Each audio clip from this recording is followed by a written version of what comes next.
Okay, today I'm going to be taking two of my flying geese and attaching the background fabric to each corner. And again, I'm making two of these. I've already got my flying geese right here. I have two of them. And here are my squares of background fabric.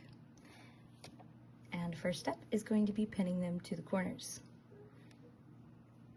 Okay, now again, when you're doing this, you want the top of your fabric, or the side that is going to be out, that you want everyone to see.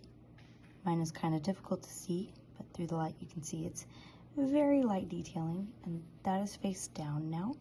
You're going to make the faces touch. I'm going to line from corner to corner, right like so. I'm going to take my pins and put one at each corner and repeat this same process on the other ends of my flying geese. And I'm going to go ahead and pin all four at the same time so I can just run them all through my machine at the same time. I will be back in just a moment after I've pinned the rest of these on here. Okay, now I have my flying geese with background fabric pinned to each of the sides, ready to run through my machine.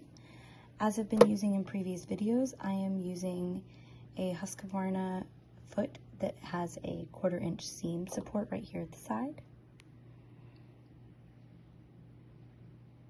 There's the foot nice and up close. Okay, now I am going to run these through the machine.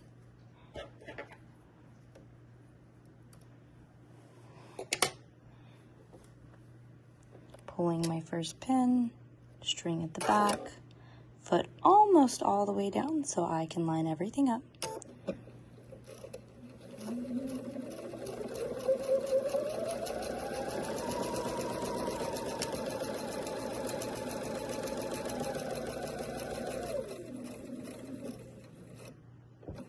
Cutting it free, and I'm going to repeat that same process along the other three sides.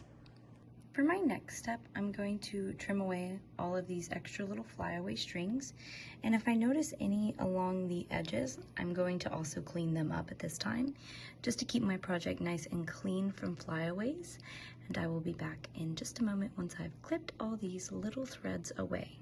I just wanted to show you guys the difference between a piece that had been cleaned up and a piece that still had a bunch of flyaways. Now those flyaways can get in the way as I pin them to my next piece, which I'll be doing in the next video. So I really want to make sure everything is nice and clean before I'm moving forward to my next step. And I'm going to iron and open up these seams so that they look just like these. Okay, now I'm at my ironing station. I'm going to take my iron and press my seams.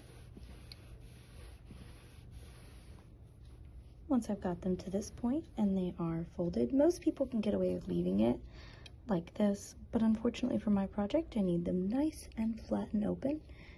So I am opening them all the way. And then I am starching them to lay as flat as possible. And I'm going to do this with all four of the seams that I just created.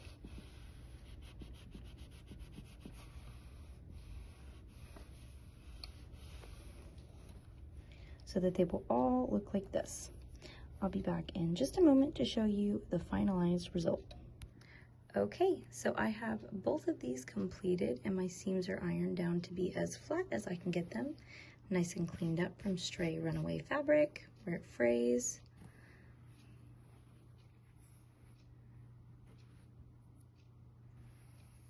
I really like the way my background fabric shines through here. It is going to be a beautiful Halloween quilt. Make sure you follow along in my next video to see how I connect the long piece with the pop panel in the center and my flying geese with my background fabric to this one. So again, I have two of these that I'm going to be attaching to this one in my next video.